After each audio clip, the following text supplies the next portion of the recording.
La lepra era antes un mal incurable además de contagioso, y por este motivo eran perseguidos y reducidos a reclusión en el pabellón del Hospital San Juan de Dios, conocido con el nombre de Aislado. Todos los enfermos que padecían de ese mal tenían que esperar hasta enviarlos al leprocomio de la capital de la República del Ecuador.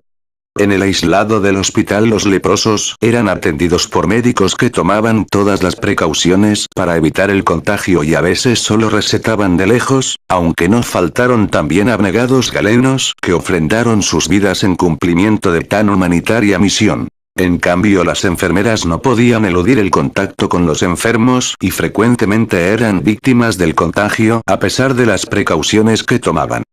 Por eso resultaba sumamente difícil encontrar personal que quisiera prestar sus servicios en el aislado del hospital y solamente circunstancias desesperadas obligaban a ciertas personas a trabajar en ese lugar. Tal fue el caso de Luz Marina, a quien sus padres echaron del hogar por haber cometido un pecado de amor. Y desde el campo donde vivía salió a la ciudad para que en el hospital curasen a su hija de pocos días de nacida que se encontraba al borde de la muerte. La niña fue recibida e internada en el pabellón de niños, pero la madre no tenía dónde hospedarse. Las hermanas de la caridad que en ese entonces regentaban el hospital le propusieron que fuese a trabajar en el aislado. Luz María no tuvo alternativa. Allí se quedó para siempre y su hija, a quien bautizó con el nombre de Ana María, también se quedó a vivir allí luego de su restablecimiento y más tarde las religiosas le dieron facilidades para que reciba la instrucción primaria y un curso de enfermería que la capacitó para que pueda desempeñarse en el mismo ambiente en el cual había crecido con despreocupación y sin miedo al contagio de los enfermos que vio desfilar a lo largo de su niñez y adolescencia. A los 26 años Ana María era una jovencita alegre y vivaz, a quien le gustaba cumplir pronto sus obligaciones para salir a chivatear por los terrenos de la parte posterior al edificio tras del cual se extendía una pronunciada colina sembrada de eucaliptos, la misma que remataba en una cima cortada a pico sobre el camino que más tarde empataría con el sendero hacia los caseríos de Borja y Belén. Desde la cima hasta el camino había una altura de por lo menos 50 metros, y por un estrecho sendero oblicuo sobre el farallón transitaban solo unos pocos chivos y cabras que se alimentaban con la escasa vegetación que crecía a ese lado del camino. Pero por allí bajaba también Ana María todos los días después del almuerzo, llena de alegría y entusiasmo tanto por el placer de estirar sus ágiles piernas como por la embriaguez que le producía desafiar al peligro.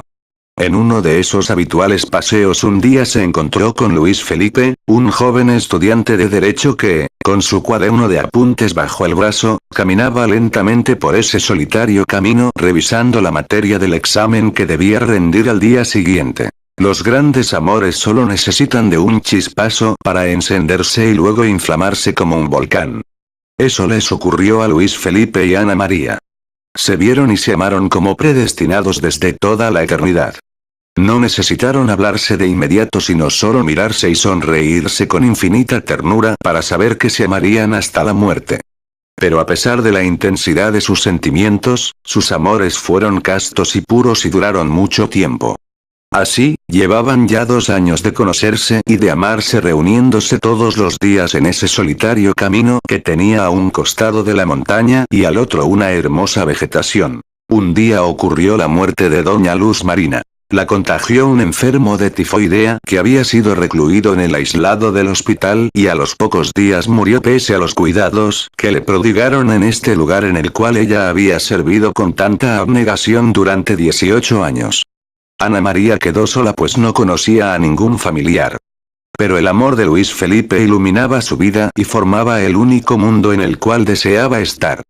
Por eso anhelaba que él se graduara de abogado, ya que le había prometido hacerla su esposa tan pronto culminara sus estudios y comenzara a trabajar. Pero el destino cruel les jugó una mala pasada. Un día que después del almuerzo, Ana María se arreglaba las uñas junto a la ventana del pequeño cuarto que tenía en el hospital, sintió que una uña se le movía como si estuviera desprendida y al alarla un poquito se desprendió por completo sin causarle ningún dolor. Casi se le paraliza el corazón porque intuyó lo que aquello podía significar. Pero con la esperanza de que estuviese equivocada, corrió a consultarlo con el médico de turno del aislado. No cabía duda.